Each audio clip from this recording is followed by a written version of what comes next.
मोदी चिड़ैया को चूना लगाता है और मसाला घर करता है, बिहार उसका नाम है। हमें तो लग रहा है अब मोदी जी और नीतीश कुमार दोनों का दिमाग का जो है ना, रांची जाकर के उसको दिखवा लिया जाए, क्योंकि ये दोनों का दिमाग भ्रष्ट हो चुका है। मोदी जी अडानी अंबानी का नौकर है। नीतीश जी फेल है कि बेरोजगारी बहुत है बिहार में, रोजगार नहीं है, सारा इंडस्ट्रीज फेल है। सरकार नौकरी नहीं देगा तब तक प्लान कैसे रुक पाएगा। इसलिए जो भी बोलते हैं मुख्यमंत्री साहब, झूठ का ही खेती करता है कि हम ये कर दिए वो कर दिए, लेकिन जमीन पर हकीकत कुछ नहीं है। यहाँ पर कोई इंडस्ट्री नहीं, कोई फैक्ट्री नहीं, रेलवे कारखाना नहीं, यहाँ पे सेंट्रल यूनिवर्सिटी नहीं, रोजगार के कोई साधन नहीं, चीनी मिल बंद हो गई, जूट मिल भी जो है बंद वहाँ कटिहार में बंद है। तो कोई भी नए सिरे से जो रोजगार के लिए होना चाहिए वो नहीं है। राम तो एक है ना, अपनी सौतेली माता के कहने पे 14 साल वनवास काट लिए। यहाँ अपना भारत का बच्चा भूख से त्रसित है, बेरोजगारी से त्रसित है, महिलाओं का खुलेआम बलात्कार होता है,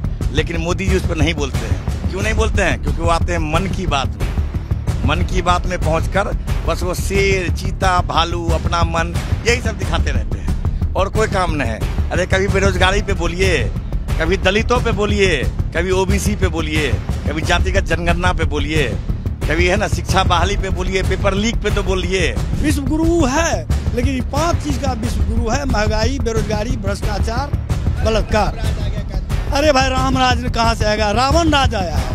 लगभग दशकों से यहाँ पे पलायन वो सबसे बड़ी मुद्दा है। अगर यहाँ के लोगों को यहाँ रोजगार मिले तो इससे बढ़िया कोई बात नहीं है। यहाँ तो काम धंधा होना चाहिए। हम लोग यहाँ पे बस मजदूर बन के रह गए। बिहारी तो मजदूर है, पूरे देश में जाके मजदूरी करता है। बिहार जो बुद्ध की पावन धरती है, यहाँ से बिगुल फूका जाएगा। अब 25 के चुनाव में ये चाचा जो हमारे पागल हो चुके हैं, दिमाग खराब हो गया इनका, महिलाओं को पकड़ते हैं, कभी है ना कभी हाथ जोड़ते हैं। अब तो सुनने में आया डायपर पहनने लगे हैं। नीतीश कुमार को लेकर जो पूरे देश की निगाहें थी कि चुनावी साल है, बिहार में चुनाव होना है, आखिर नीतीश कुमार क्या लेंगे एक्शन, क्या करेंगे? क्या वो मुसलमानों को नाराज करेंगे? क्या मुसलमानों को छोड़ करके वो बीजेपी के साथ चले जाएंगे? क्योंकि इनकी एक सेकुलर इमेज थी, लेकिन उन्होंने फैसला लिया बीजेपी के साथ जाने का और बीजेपी वो जो है वक्फ बिल के समर्थन में वोट किया उनके नेताओं ने, सांसदों ने। क्या लगता है कितना असर पड़ेगा इसका बिहार के चुनाव में? देखिए, आपने एक बड़ी बात कही और इस मुद्दे से ये कल की जो रात बीती या आज का दिन जो है, ये भारतीय संविधान में या भारतीय इतिहास में और भारत के लोकतंत्र में इससे बड़ा काला दिन और काला तारीख वो संसदीय परंपरा के लिए और कुछ हो भी नहीं सकता है। अब आपने कहा कि मुसलमान नाराज, अरे मुसलमान हिंदुस्तानी है, नाराज संविधान है हमारा। नाराज हमारे जो संविधान पे आस्था रखने वाले, मैं उस सैल्यूट करता हूँ सांसद महोदय को, पंजाब के सांसद महोदय को, जब कल उन्होंने अपने स्पीच पे कहा कि हम अपने मुसलमानों के कब्रिस्तान के लिए हम सिखों ने जमीन दी है, तो क्या वो दान देना वो बंद कर दे? के बात रही कि नीतीश कुमार के आपने सीधा किया है। नीतीश कुमार जी, नीतीश कुमार, चिराग पासवान, जयंत, खास करके मैं नीतीश और चिराग पे ही रहता हूँ क्योंकि बिहार में चुनाव है। नीतीश कुमार से जो आखिरी उम्मीद थी बिहार के लोगों को, सिर्फ मुसलमानों को नहीं, ये थोड़ी है कि सिर्फ मुसलमान ही लोकतांत्रिक लोग हैं, बाकी भी हमारे जो है जो देश चल रहा है हमारा संविधान से, वो सभी लोग नाराज हैं। और नीतीश कुमार ने जो किया है वो अपनी पूरी जन्म से लेके और कल तक के रात तक में जो उन्होंने किया था और जो यकीन जो कहता था कि मैं सेकुलर हूँ, उस सेकुलर का कल उन्होंने जनाजा निकाल दिया और उनकी सोच का कल जनाजा निकला। हम बिहारियों को भी बड़ी उम्मीद थी, खासकर अगर नीतीश कुमार की बात करते हैं, बाकी नायडू साहब भी है, चिराग पासवान साहब है, सभी ने, कि आपने क्यों आज आप सिर्फ एक वक्फ बिल पे आपने छेड़खानी क्या कल आप हमारे सम्मानित सिख भाई के संविधान पे, जो उनका धार्मिक संविधान है, उस पे आप छेड़खानी नहीं करेंगे? हमारे ईसाई भाई के संविधान पे आप छेड़खानी नहीं करेंगे? आश्वासन दिया गया कि मुसलमान बिल्कुल डरे नहीं, अफवाह में ना आए, ये बिल जो है मुसलमानों के हक में है। महिलाओं को, जो विधवा महिला है, जो अनाथ महिलाएं हैं, जो तलाकशुदा महिला, उनको हक मिलेगा, उनको इससे इस वक्फ बिल से जो है फायदा होगा। अरे जनाब, अगर मुझे फायदा पहुंचाना है ना, तो हमारी बेटियों को, हमारे बच्चों के हाथ में कलम दे दीजिए आप। हमारे बच्चे बेटियों के हाथ में, अगर महिला की बात कर रहे हैं तो उनको अच्छी स्वास्थ्य आप दीजिए। उनको अगर और भी आगे तरक्की करना है तो हमारे इलाके में यूनिवर्सिटी, आप कॉलेज खुलवा दीजिए। आपके पास और कोई मुद्दे नहीं है, बस कभी 3 तलाक लेके आ जाते हैं आप, कभी वक्फ बिल लेके आ जाते हैं, कभी NRC CA लेके आ जाते हैं। तो इस तरह से मुद्दे क्या माइनॉरिटी के लिए आपको क्या सिर्फ ये 18% का ही विकास आपको दिख रहा है क्या? जैसे वो कहा गया कि वक्फ बिल जो है, बीजेपी का ये तर्क है कि वक्फ बिल जो है चुनिंदा लोग, वक्फ की जो प्रॉपर्टी है वो कुछ चुनिंदा लोग जो है उसका इस्तेमाल कर रहे हैं, वो माला माल हो रहे हैं, वो मलाई चाट रहे हैं। अब बाकी आम मुसलमान जो लोग अगर गुनाह पकड़ना है, वो कह रहे चोरी पकड़ना है, आप उस पर जांच कमेटी बैठाइए, उन पे एफआईआर। भारत के संविधान से बड़ा वक्फ बिल तो नहीं था ना, उससे बड़ा नहीं था ना, आप उस पर एफआईआर करते, आप उस पर मुकदमे चलाते, आप उसको जेल भेजते। ये वक्फ जो है ये अपने निजी पूंजीपतियों, दोस्तों को जमीन उनको देने का एक षड्यंत्र है और इसी के तहत वो काम कर रहा है। और उसका जिम्मेदार नीतीश कुमार जी, हमारे माननीय प्रधानमंत्री या बीजेपी सरकार जितनी, उससे ज़्यादा अगर जिम्मेदार कोई है तो नायडू साहब है, नीतीश कुमार जी हैं और चिराग पासवान साहब हैं। ये लोग सारे जिम्मेदार हैं इस संविधान के साथ जो कल हत्या हुई है संविधान की। बिहार की जनता क्या करेगी, क्योंकि चुनावी साल है। बिहार की जनता ने मन, ये कल का उनका अग्नि परीक्षा था, उस अग्नि परीक्षा में जो एनडीए समर्थित हैं वो अपना सब बोरिया बिस्तर, अपनी मानसिक जो झूठबाजी का उन्होंने अब तक बिहार के लोगों के साथ जो धोखा किया कि हम बहुत सेकुलर है, बहुत सेकुलर है, अब तो वो अपना पार्टी का नाम बदल ले, डायरेक्ट वो अपना बीजेपी में विलय कर ले, ये ज़्यादा बेहतर होता है। और बिहार के लोग क्या करेंगे ये चीज़ चुनाव में बता देगा। बिहार के लोग या खासकर इस इलाके के लोग ये सत्ता के लिए, किसी को हुकूमत बनाने के लिए नहीं, बल्कि सबसे पहला प्रथम दायित्व हम लोग का है कि हम संविधान कैसे बचाएंगे, हम न्यायपालिका कैसे बचाएंगे, हम देश को कैसे बचाएंगे। जब देश बचेगा ना, हमारे पास वो वक्त भी आया था, देश 2 हिस्सों में बटा था, हमें एक आज़ाद मुल्क दिया गया था, लेकिन हमने अपने वतन की मिट्टी को नहीं छोड़ा।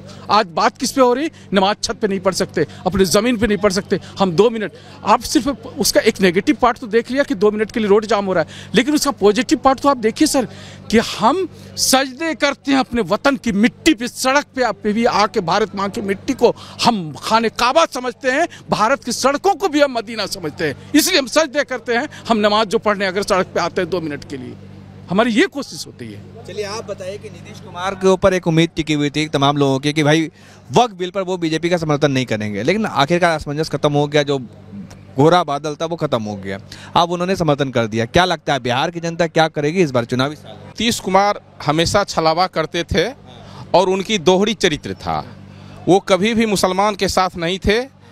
मुसलमान का वो वोट लेकर के डायरेक्ट वोट डाल देने का काम करते थे बीजेपी को, मतलब वो अपने कहते थे कि मैं सेकुलर हूं और अनसेकुलर काम करते थे, आंतरिक रूप से वो उनका एजेंट थे। अब उनकी वो एजेंटई पकड़ी गई और वो हर मोड़ पे फेल हैं। आज पलायन देख लीजिए, लोग बिहार से पलायन हो रहा है, रोजी रोजगार यहाँ कुछ है नहीं, वो कोई स्ट्रक्चर बनाए नहीं, उनके पुल धराधर गिरते जा रहे हैं। तो सबों में उन्होंने सृजन घोटाला में फंसे हुए हैं और उसका वो जो थोड़ा आगे वो सृजन घोटाले में फंसे हुए हैं और उसके कारण वो डर से बीजेपी के साथ हैं। बीजेपी उनको जो जो कहती है वो करते हैं, उनके जो भी एमपीज हैं वो भी उसी से मिला हुआ है और वो सब के सब नीतीश कुमार का एक चोला लबादा पहना करके उनको बार बार ये किया जा रहा है कि इनके थ्रू वोट लाओ और डायरेक्ट हम लेंगे और राज करेंगे उस पर। तो नीतीश कुमार तो कहते हैं कि भाई 2005 से पहले बिहार में कुछ नहीं था, अब बिहार चमक गया, दमक गया, दुनिया में जो है दम गजब का नाम रोशन कर रहा है। नीतीश कुमार का आप देखे होंगे, जब बयान लेते होंगे तो कहता था क्या जी देखा है, उससे पहले कुछ था क्या? उनको पता नहीं कि उनके पिताजी भी स्वतंत्रता सेनानी थे, इस देश को आज़ाद कराने में उनके पिताजी भी थे।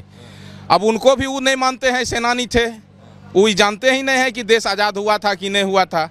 उनको लगता है हम ही जहाँ से शुरू किए बीजेपी में कैद करा दिए, उसी को वो आज़ादी समझ रहे हैं। ये तो बहुत दुर्भाग्यपूर्ण बातें हैं ना, कि नीतीश कुमार जो चाहते थे कि हम वोट ले लेंगे सबों का, आज देखिए आप SC ST और भी जो अति पिछड़ी दलित महादलित इन लोगों का वोट लेता है, उनके कितने लीडर हैं आज मुस्लिम का भी वो वोट लेकर के बस वोट के मुद्दे पे उनके सारे सांसद उल्टा हो गए।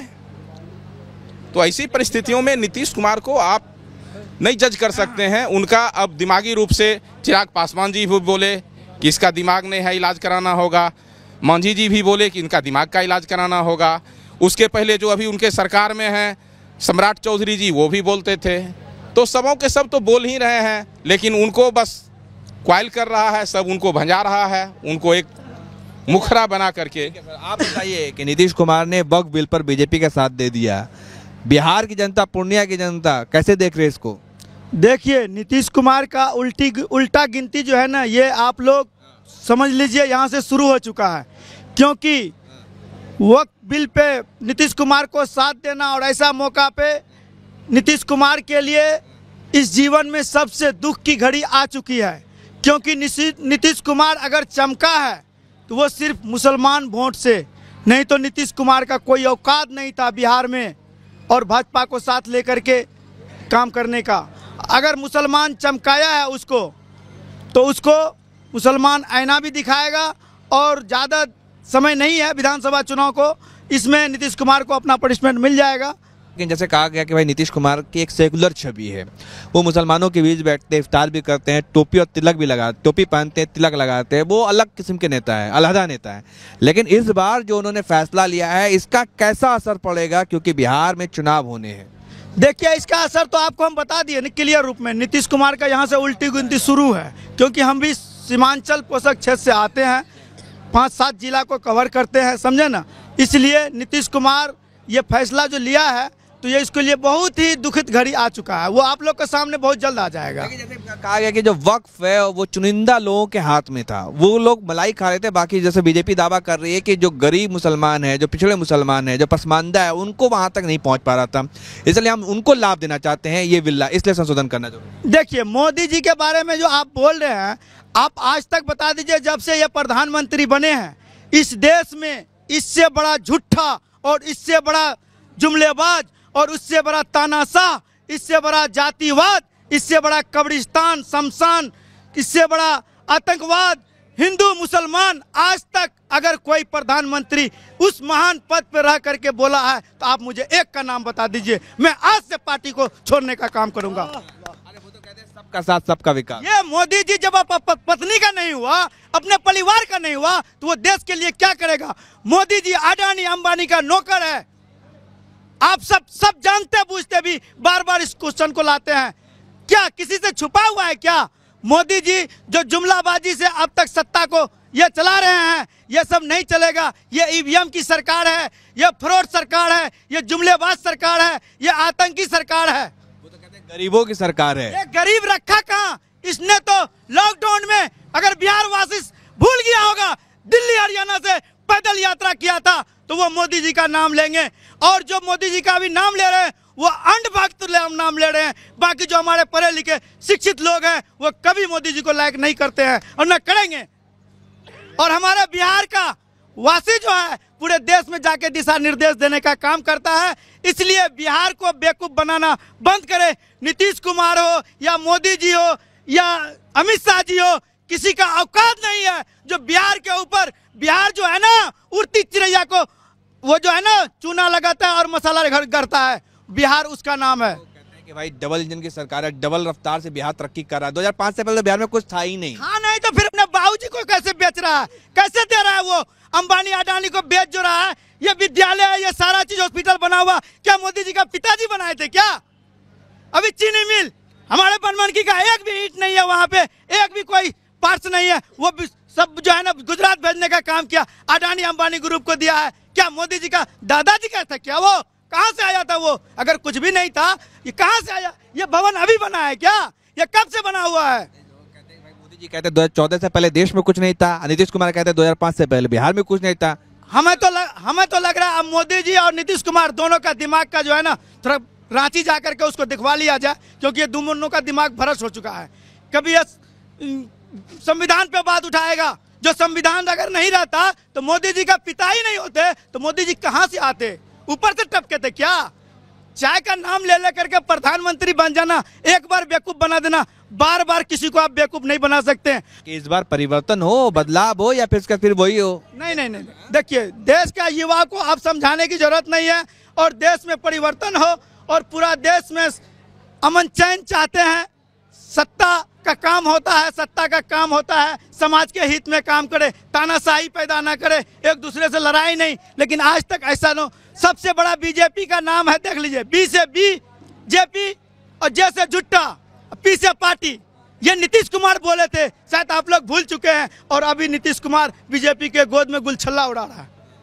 तो ये वक्त की बात है, बस कुछ ही पलों में सामने चुनाव आ रहा है। पूरा बिहार वासी नीतीश कुमार को इस बार टोपी पहनाने का काम करेगा, मैं आपसे दावे के साथ कहना चाहता हूँ। अच्छा, ये आप ये बता दीजिए कि जैसे कहा जाता है कि भाई नीतीश कुमार कहते हैं कि पहले कुछ था जी बिहार में, जंगल राज था, गुंडा राज, माफिया राज था, बाहुबली राज था। आप तो सुशासन की सरकार है, नीतीश कुमार है, बिहार में बाहर है। देखिए, ये नीतीश कुमार जी का जो है ना, ये जुमला बहुत पुराना हो चुका है, और नीतीश कुमार जी से मैं कहना चाहता हूँ, पहले वाली बात जो कर रहे हैं, क्या नीतीश कुमार जी अभी से पहले मोबाइल चला रहे थे क्या? नीतीश कुमार जी का पिताजी हो या हम सबका पिताजी हो, कोई मोबाइल चला रहे थे क्या? तो हर चीज डेवलपमेंट होता है, उसको आप रोक नहीं सकते हैं। ये नीतीश कुमार जी का न तो पिताजी का कलाकारी है, न किसी सरकार सत्ताधारी का कलाकारी है, ये तो पूर्वजों से हमारा आ रहा है ना, उसी पे हम लोग चल रहे हैं। परिवर्तन जिस चीज में होता है उसको कोई रोक नहीं सकता है। बाकी परिवर्तन जो है प्रकृति का नियम है। आप बताइए दादा, क्या नाम है? मेरा नाम सुनील मंडल हुआ। अच्छा, क्या लग रहा है बिहार में बाहर है नीतीश कुमार है? पहले बिहार में सत्ता परिवर्तन बहुत जरूरी है। ये पलटू राम से काम चलने वाला नहीं है। हाँ, कभी इधर कभी उधर। पलटू नहीं बल्कि पटकू राम है। जेडीयू वाले कहते हैं पटकू राम है, जिसको चाहते हैं उसको पटक देते हैं, जिसको चाहते हैं उसको ऊपर उठा देते हैं। ये तो बैसाखी वाला काम कर रहा है, कभी हाथ में छटक गया 2000। अभी तो सुने थे कोई इनके यहाँ सिवाय जाने वाला था, फिर उसमें घुस गए कि हम बीजेपी छोड़ेंगे, फिर हमको पकड़ लगा। तो डर है, उसको डर बना ही रहेगा। और चिलमधारी है वो, प्योर चिलमधारी है वो। क्या गांजा, ये जो शराब बंद करके बिहार को और से बड़ा, अभी स्मैक जो बच्चा सब पी रहा है, इतना अपना बड़ा देख रहे हैं, सब उसी का देन है और कोई बात नहीं है। लोग नहीं समझता है तो चलो जैसे चलता है ठीक है। कहते हैं कि बिहार में खूब तरक्की हुआ है, बिहार बदल गया, सुशासन की सरकार है यहाँ। सुशासन सरकार नहीं है, अभी के माहौल में सुशासन सरकार नहीं है। क्या लगता है कि ये कन्हैया कुमार की जो यात्रा है, पलायन रोको नौकरी दो, ये कितना कारगर साबित है? बिल्कुल कारगर साबित होगा। युवा बहुत एग्रेसिव है, युवा बिल्कुल इसमें एकदम कदम से कदम मिला के चल रहा है। और उनका जो मेन मुद्दा था बेरोजगारी, ये बहुत बड़ा मुद्दा है, और इस पर युवा पूरा ये है साथ दे रहा है पूरा खुल करके। नीतीश जी कहते हैं कि भाई 2005 से पहले बिहार में कुछ नहीं था, अब सब कुछ बिहार में है। देखिए, समय बदला, जनरेशन बदला, लोगों का सोच बदला, तो नीतीश जी का जो कहना था वो उनका सोच है। लेकिन जो वर्तमान जो अभी माहौल चल रहा है बेरोजगारी का, जनरेशन के आधार पर नीतीश जी फेल है। कि बेरोजगारी बहुत है बिहार में, रोजगार नहीं है, सारा इंडस्ट्रीज फेल है और रोजगार चाहिए। क्या ये सब मुद्दा रह पाएगा या चुनाव आते आते हिंदू मुसलमान? इस बार नीतीश जी का बिहार से एकदम उसको उखाड़ के युवा फेंकने का काम करेगा। जो है कहते हैं लाडला मुख्यमंत्री नीतीश कुमार, वो उनका भी जो है उस तो बैसाखी पर सरकार चल रही है दिल्ली की, वो नीतीश जी के बारे में समर्थन उसको करना पड़ेगा, ये उसकी मजबूरी है, समझे ना। लेकिन जो सच्चाई है जमीन पर, और ये सीमांचल जो है, कोसी सीमांचल, ये यहाँ के युवा है, इस बार बिल्कुल केंद्र सरकार को और बिहार की सरकार को एक बार उखाड़ फेंकने का काम करेगा इधर। चलिए आप बताइए, क्या नाम है आपका? मेरा नाम सदानंद मंडल। अच्छा, क्या लगता है चुनाव आ रहा है, चुनाव किन मुद्दे पे होना चाहिए? मुद्दा यही बेरोजगारी पर होना चाहिए। यहाँ बहुत बेरोजगार पड़ा हुआ है, एकदम पलायन मतलब नहीं रुका जा रहा है। इसलिए पलायन को रोकने के लिए जब तक सरकार नौकरी नहीं देगा तब तक पलायन कैसे रुक पाएगा। इसलिए जो भी बोलते हैं मुख्यमंत्री साहब, वो झूठ का खेती करता है, केवल झूठ का ही खेती करता है कि हम ये कर दिए वो कर दिए, लेकिन जमीन पर हकीकत कुछ नहीं है। बीजेपी तो कहते हैं कि राम राज आ गया, सब अच्छे दिन आ गए। राम राज आने से क्या होगा? किसी का रोजी रोटी चलाने वाला है राम राज, कि अपना बलबूता पर रोजी रोटी चलेगा है?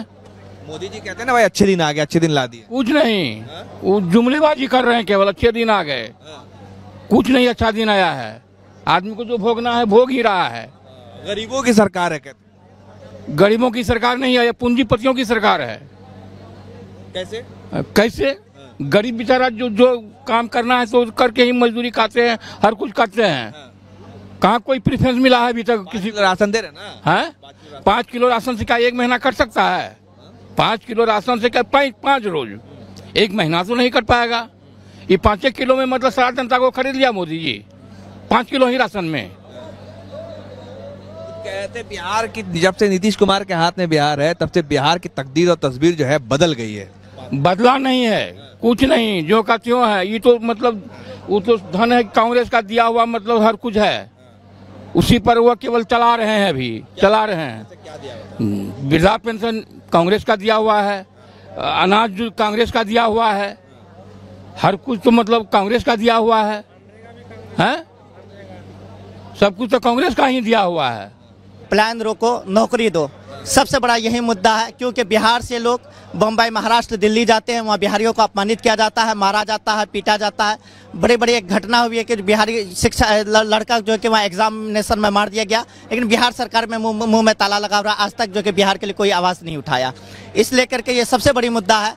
और मोदी जी जो कहते हैं कि वक्फ बोर्ड बिल को लेकर के जो आज जो कि माननीय नीतीश कुमार पलटू चाचा जो हैं कह रहे थे हम मुस्लिमों के साथ हैं, संशोधन होगा, कुछ नहीं होगा। उसका जो मंत्री है वो जो है कि बिल्कुल वहाँ सपोर्ट वक्फ बिल के सपोर्ट में है। लेकिन आने वाले 2025 में जो है कि माननीय नीतीश कुमार जी को, चिराग पासवान जी को, मांझी जी को ये पता लग जाएगा कि मुसलमान यहाँ सीमांचल में क्या चीज़ है। एक भी सीट नहीं जाएगा। इस बार महागठबंधन की सरकार बिहार में बनेगी। वक्फ बिल पे नाराजगी है। आप, क्या नाम है सर आपका? केशव आनंद है।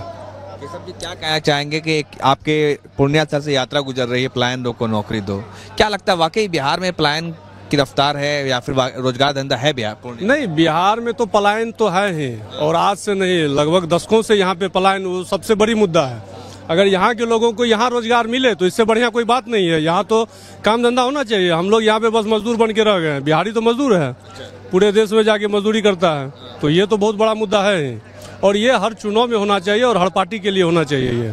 ये मोदी जी कह रहे हैं कि हम विश्व गुरु हैं, तो हम भी उसको विश्व गुरु मानते हैं। किस आधार से मानते हैं वो हमसे पूछिए। मोदी जी जब से हुए हैं, बलात्कार और पलायन, भ्रष्टाचार, महंगाई चरम सीमा पर है। इसका विश्व गुरु वो जरूर हैं मोदी जी, ये बात हम मानते हैं। विश्व गुरु है, लेकिन ये 5 चीज का विश्व गुरु है: महंगाई, बेरोजगारी, भ्रष्टाचार, बलात्कार। अरे भाई, राम राज कहाँ से आएगा? रावण राज आया है। राम राज में दूध की नदियां बहती थी। प्रभु राम 14 गुण संपन्न थे। कभी भाजपा के पास जाइए, प्रभु राम का 14 गुण बता देना, है ना, 14 बार उनको हम प्रणाम कर लें, एक गुण नहीं आता है। भगवत गीता का एक श्लोक नहीं आता उनको। कृष्ण क्या किए वो नहीं पता उनको। प्रभु राम की इच्छा क्या थी वो नहीं पता है। अरे राम तो एक है ना, अपनी सौतेली माता के कहने पे 14 साल वनवास काट लिए। यहाँ अपना भारत का बच्चा है, भूख से त्रसित है, बेरोजगारी से त्रसित है, महिलाओं का खुलेआम बलात्कार होता है, लेकिन मोदी जी उस पर नहीं बोलते हैं। क्यों नहीं बोलते हैं? क्योंकि वो आते हैं मन की बात में। मन की बात में पहुंचकर बस वो शेर, चीता, भालू, अपना मन, यही सब दिखाते रहते हैं और कोई काम नहीं है। अरे कभी बेरोजगारी पे बोलिए, कभी दलितों पे बोलिए, कभी ओबीसी पे बोलिए, कभी जातिगत जनगणना पे बोलिए, कभी है ना शिक्षा बहाली पे बोलिए, पेपर लीक पे तो बोलिए। अरे जो बिहार कहीं जाते हैं विदेश में, आप कहते हैं भगवान बुद्ध की धरती से आया था, यहाँ करते हैं जय श्री राम। अरे करके तो देखिए, यह ना बुद्ध के गुणों को तो अपना के देखिए। बिहार जो बुद्ध की पावन धरती है, यहाँ से बिगुल फूका जाएगा। और 25 के चुनाव में ये चाचा जो हमारे पागल हो चुके हैं, दिमाग खराब हो गया इनका, महिलाओं को पकड़ते हैं, कभी है ना, कभी हाथ जोड़ते हैं। अब तो सुनने में आया डायपर पहनने लगे हैं। कसम खिलाइएगा उनका बेटा का, अगर झूठ बोल रहे हो हम कांग्रेसी, तो डायपर पर कहीं पेशाब हो जाता है उनको। तो बिहार ग्रसित है। यूथ कहे आज का, नहीं चाहिए भाजपा। और जो महागठबंधन की सरकार थी, 5 लाख नौकरी देने का काम किया है, उसके बाद एको नौकरी नहीं मिला है, कोई बहाली नहीं निकली है। और कहते हैं कि देश चांद पे जा रहा है। देश चांद पे तब जाएगा जब एक छोटा तबका, एक गरीब तबका, एक ट्राइब्स, आदिवासी, उसके समाज का बच्चा उसके साथ में खाना और आपके साथ में उठना बैठना चालू करेगा, तब हिंदुस्तान प्रगति करेगा। वो कांग्रेस काम करती थी। वो कांग्रेस ने हर जगह IITs और NIT खोला। आपने क्या खोला? आपने हिंदू मुस्लिम खोला। आपने क्या खोला? गरीब और अमीर को आगे पीछे कर दिया। आपने क्या खोला? देश में अडानी और अंबानी को खोला। हम लोगों ने तो एम्स बनाया, हम लोगों ने तो देश को चलाया। हम लोग तो अमेरिका से नहीं डरे, हम लोग तो किसी से नहीं डरने वाले थे। हैं, आज आप बांग्लादेश से नीचे चले गए इकोनॉमी के मामले में। आप क्या करना चाहते हैं? आपका नेपाल से संबंध नहीं बढ़िया बचा, अब जो ओपन बॉर्डर था। विश्व जो है मोदी जी की तरफ देख रहे हैं, आप देखते नहीं? मीडिया विश्व नहीं देख, मीडिया नहीं देख। अरे मीडिया का स्तर 153 पे चला गया महाराज। 160 तक तो रैंकिंग है, 153 पे आप पहुंच गए हैं। अब क्या चाहते हैं? 160 पे पहुंच जाएं। लीबिया, ठीक है, इजराइल, इन देशों से भी पीछे पहुंच गए आप। अब कहाँ बचा मीडिया? मीडिया वही दिखाता है जो मोदी जी कहते हैं। मीडिया वही सुनाता है जो मोदी जी है ना सुनना चाहते हैं, और कुछ नहीं। आप किसी भी न्यूज़ चैनल पे खोल दीजिए, किसी न्यूज़ चैनल को खोलिए, हिंदू मुस्लिम मस्जिद मंदिर यही चलेगा, वहाँ कहीं नहीं चलेगा कि क्या रोजगार आया, कहाँ क्या डेवलपमेंट होना है, कोई चीज़ नहीं चलना है। अरे हमारे प्रधानमंत्री तो ऐसे थे, एक दिन किसान धरने पर बैठा था दिल्ली में, मनमोहन सिंह जी प्रधानमंत्री थे, दूसरे दिन धरने में आए और किसानों की समस्या को सुने। आज किसान खुलेआम आत्महत्या कर रहा है। परसों का खबर है, हरियाणा में खुलेआम किसानों ने आग लगा ली अपने आप को। अब क्या चाहते हैं, देश कहाँ चला जाए? जो है ना, जो भारत को कृषि प्रधान देश कहा जाता था, हैं, इस देश को आप क्या कर रक्त प्रधान देश कर दिए, बेरोजगार प्रधान देश कर दिए। तो अब क्या बचा देश में? मोदी जी कहते हैं आप बेरोजगार कह रहे हैं, मोदी जी कहते हैं आत्मनिर्भर बनिए, अपने पैरों पर खड़े हुए। पकौड़ा तलना भी तो रोजगार है ना। अरे तो एक दो को स्टॉल लगा दीजिए ना सर, एक दो। हम लोगों ने तो शिक्षा के लिए IITs खोल दिया, अब पकौड़ा के एक दो स्टॉल सरकारी खोल दीजिए, बच्चों को दे दीजिए। आपने तो चाय का के स्टॉल नहीं दे पाया, ठीक है, और आप कहते हैं कि रोजगार दे रहे हैं। आप इस देश में जब भाजपा आई है तब तक देश इतना पीछे चला गया है, उसको लाने में असमर्थ हो जाती है दूसरी सरकारें।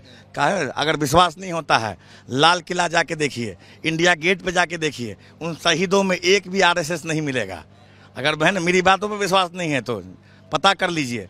इन लोगों का काम है इस देश, ये अंग्रेज के साथ थे, ये है ना देश के हित में कभी बयान नहीं देते हैं। तो कहते हैं राष्ट्रवादी हैं हम, राष्ट्र सर्वोपरि है।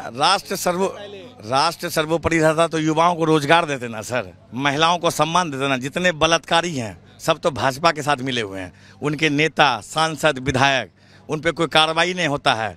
मैं कल तो लखनऊ में, कल की खबर बताते, लखनऊ में भाजपा कार्यालय के बाहर एक महिला ने आत्महत्या करने की कोशिश की, आग लगा लिया। अब लाइव वीडियो देख सकते हैं, हर चैनल पे है। तो अब कौन सा आत्मनिर्भर कर रहे हैं? महिलाएं खुलेआम जल रही है, किसान खुलेआम आग लगा रहे हैं, युवा कहे ना, युवा रोज पे रोज सुसाइड कर रहा है। और आप कहते हैं कि मोहन देश हित में बात करते हैं। ये जीवन भर देश को बेचने का काम किया है, अंग्रेजों के हाथ में बेचे, आज अडानी अंबानी के हाथ में बेच रहे हैं, और जीवन भर यही काम करते हैं। युवा जाग गया है, और हर घर से अगर भगत सिंह नहीं निकला तो ये भाजपा इस हिंदुस्तान को भी नाम बदल के यह ना गुलाम कर देगी किसी अंबानी और अडानी के साथ। देश की सबसे बड़ी पार्टी है, वो कहती है संस्कारी पार्टी है, राम राज आ चुका है देश में, हिंदू खुल के जी रहा है, गर्व से जी रहा है। हिंदू कहे ना, हिंदू पहले भी खुल के जी रहा था और आज भी खुल के जी रहा है, ठीक है। बस यही है कि वो हिंदू जो मंदिर में पहले प्रसाद लेके जाता था 500 रुपया का, आज वो 50 रुपया का प्रसाद लेके जा रहा है। जेब में तनख्वाह और इनकम बचा नहीं, किसी को कोई ग्रेड पे मिल नहीं रहा है, नौकरी और योजना बची नहीं। तो हिंदुओं के है ना लिए आप सबसे बड़े विनाशकारी हैं तो है ना मोदी जी हैं। विश्वास नहीं होता है तो किसी हिंदू के घर में जाके पूछिए कि 2014 से पहले क्या स्थिति थी, दाल चावल का दाम क्या था, वो मिठाई फूल का दाम क्या था, और आज जाके देखिए वो दाल चावल मिठाई फूल मोबाइल है उसका दाम क्या है। कहते भाई अच्छे दिन आ गए। हाँ अच्छे दिन आ गए। अच्छा अच्छे दिन ऐसे आ गए, ठीक है, कि जैसे आप मन की बात कहते हैं ना, वैसे मन से आप कहते हैं अच्छे दिन आ गए। अरे कभी रोड पे तो जाके देखिए, एक चार्टर्ड प्लेन में अकेले बैठ के पूरा दुनिया घूम लेते हैं मोदी जी। कभी उस गरीब के घर में तो जाके देखिए, कभी वो मध्यम वर्ग के घर में जाके देखिए क्या स्थिति है। 2 बच्चों को है ना खाना पीना पालन पोषण भी मुश्किल हो रहा है। तो ऐसी सरकार है आपकी। युवा जाग गया है, युवा इस बार आपको वोट से जवाब देगा बिहार। अब बिहार की इधर की जब बदलाव बिहार लेता है तब तक इस पूरा देश में बदलाव होता है, और बिहार इस बार बदलाव के मूड में है।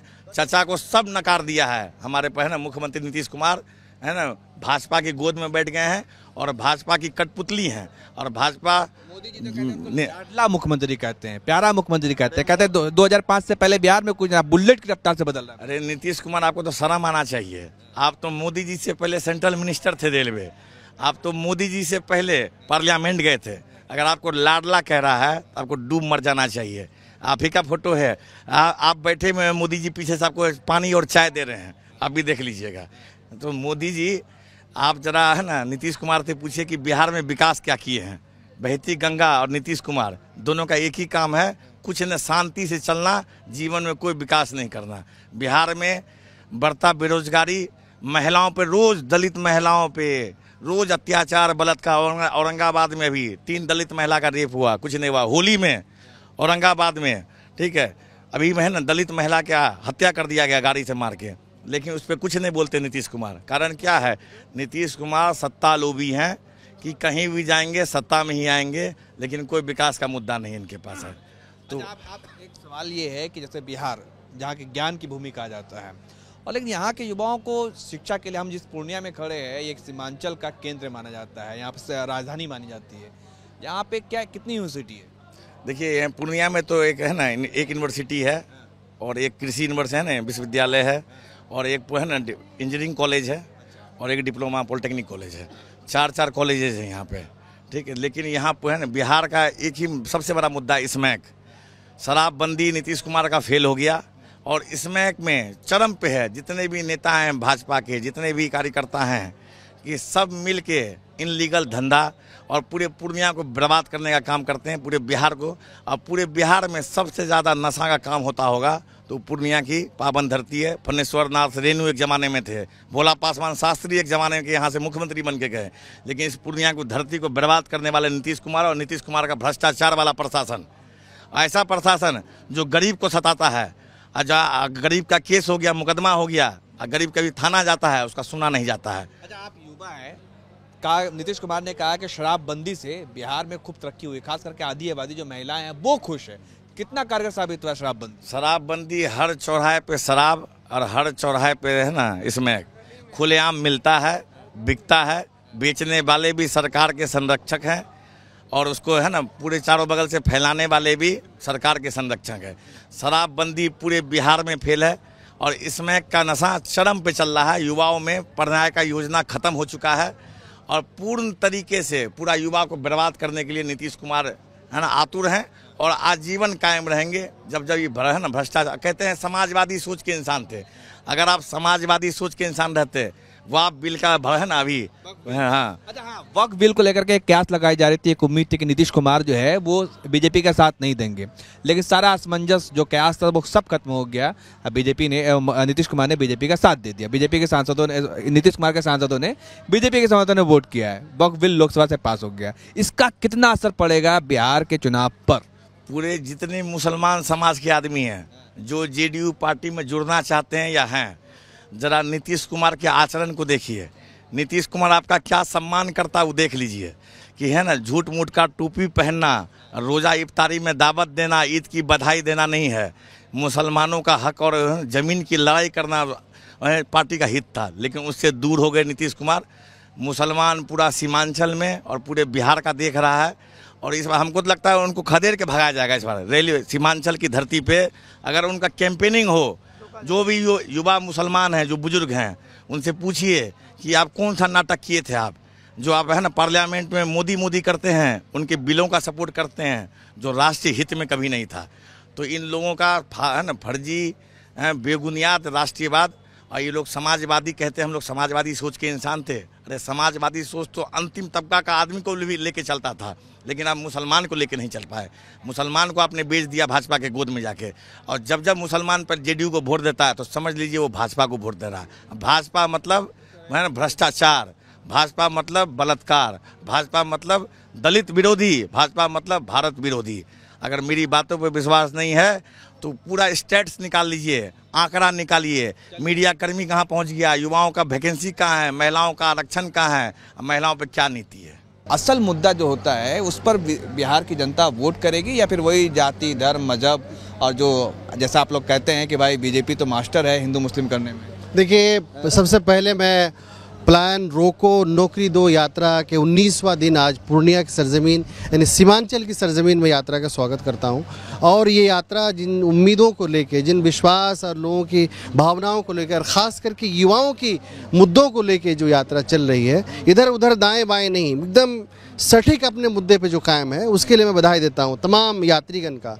साथ में हमारे उदयवान छिप जी जो यूथ कांग्रेस के राष्ट्रीय अध्यक्ष, और हमारे कन्हैया कुमार जी जो NSY के प्रभारी हैं, वो लगातार इस यात्रा को गति दे रहे हैं और चल रहे हैं। जैसा उन्होंने कहा और सभी लोग जान रहे हैं, यात्रा किसी सिर्फ पार्टी से मामला नहीं है, तमाम युवाओं का मामला है। और ख़ास करके यहाँ पर सीमांचल में इसकी यात्रा की अहमियत और बढ़ जाती है, क्योंकि ये वो जगह है जो गंगा जमनी तहजीब की जगह है। प्यार मोहब्बत, अमन शांति, सब लोग भाईचारा से रहते हैं, सब ठीक है। लेकिन जब बात आती है पलायन की, जब बात आती है यहाँ के लोगों को नौकरी देने की, तो ये जो यहाँ से एक सीमांचल एक्सप्रेस है, ट्रेन भी है, हमारे कटिहार से इधर पूर्णिया से सीमांचल से जो गाड़ियाँ जाती है ट्रेन में, आप वहाँ पर एक दिन आप ये टीवी कैमरा लेके चले जाइए, ये प्योर पलायन का अड्डा बना हुआ है, पूरा सीमांचल पलायन का अड्डा है। और कटिहार उसका जो है सेंटर है, चूँकि कटिहार सबसे बड़ा स्टेशन है रेलवे के एतबार से, पूर्णिया वैसे कैपिटल है सीमांचल की, लेकिन कटिहार वो रेलवे का, वहाँ आप जाइएगा आपको पता चल जाएगा।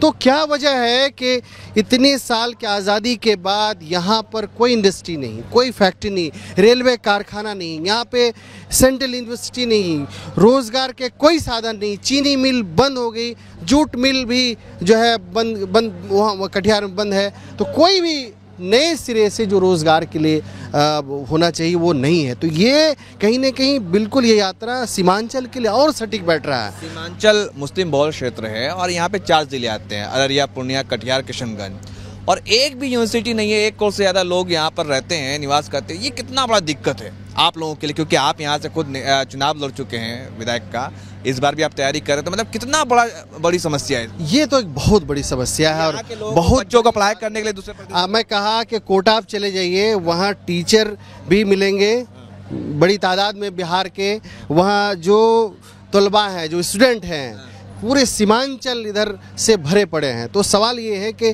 क्यों नहीं, आज सेंट्रल यूनिवर्सिटी की होने की जगह है, ये यहाँ बननी चाहिए, अभी तक नहीं बना।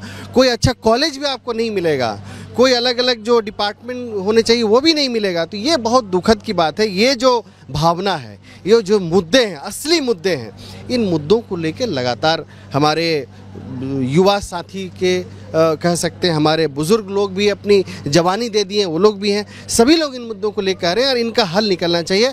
हल तभी निकलेगा जब हम इसके लिए लड़ाई लड़ें, ये आवाज़ बने, मुद्दा बने। तो ये मुद्दा बनने की लड़ाई है और इस मुद्दा बनने में मुझे लगता है यात्रा कामयाबी की तरफ गामजन है। बिहार, वैसे तो भारत दुनिया का सबसे युवा देश है और बिहार की गिनती सबसे युवा प्रदेश में होती है, लेकिन फिर भी यहाँ के युवाओं को पढ़ाई लिखाई कमाई सब चीज़ के लिए बाहर जाना पड़ता है, यहाँ तक कि इलाज के लिए भी जाना पड़ता है। तो और सीमांचल सबसे पिछड़े इलाकों में, ना केवल बिहार बल्कि पूरे देश में पिछड़े इलाकों में गिनती होती है। तो ये मुद्दा जो आप लोग गिना रहे, भाई पलायन रोको, नौकरी दो और तमाम मुद्दे गिना रहे, क्या ये चुनाव आते आते तक टिक पाएगा या फिर से वही हिंदू मुसलमान? नहीं, देखिए, चुनाव आते आते एक चुनाव की जब बात आएगी तो वो एक अलग एक समीकरण बनता है और तमाम लोग उन पर बात करते हैं, लेकिन ये मुद्दा बने रहना चाहिए। हम लोगों का तमाम यूनिवर्सिटी से लेके, कॉलेज से लेके, जो यहाँ पे हैं, एक मेडिकल कॉलेज है, जो प्राइवेट मेडिकल कॉलेज है, अब सरकारी बनी है, लेकिन वो भी उस अंदाज में अभी विस्तार नहीं हो पाया है जो होना चाहिए था। यहाँ पे स्वास्थ्य के लिए एम्स जैसी सुविधा क्यों नहीं होनी चाहिए? एक छोटे से इलाज करने के लिए हमें दिल्ली और पटना जाना पड़ता है, तो वो भी ज़रूरी है। तो ये मुद्दा, जहाँ तक आपने कहा, ये मुद्दा बने रहे, ये मुद्दा बनी रहे, ये मुद्दा मजबूती के साथ लोगों के जन जन तक रहे, वो हम लोगों की कोशिश रहेगी। और मुझे उम्मीद है कि अब लोग बहुत हो गया, अब लोग कहने लगे कि बहुत हो गया, ठीक है, हिंदू मुसलमान सिख ईसाई और उनको लेकर अलग अलग बिल को लाना, लोगों को प्रताड़ित करना, उनको जलील करना, ये तमाम चीज़ें कहीं ना कहीं बात आएगी डिबेट में, इससे आप रोक नहीं सकते। लेकिन जो बुनियादी मुद्दे हैं और इन मुद्दों से हम लोग पीछे नहीं हटेंगे और इन्हीं मुद्दों पर हम चुनाव भी लड़ेंगे। और आने वाले दिन में चुनाव में जो लोग सत्तासीन लोग हैं, जो 20 साल से यहाँ बैठे हुए हैं, जिनकी जिम्मेदारी थी, जो डबल इंजन की सरकार ये बताते हैं, जिनकी बड़ी जिम्मेदारी थी यहाँ स्वास्थ्य के लिए, यहाँ एजुकेशन को लेके, यहाँ नौकरी को लेके, रोजगार को लेकर काम करना चाहिए था, जो बिल्कुल नहीं किया, इनको हम पछाड़ने का काम करेंगे।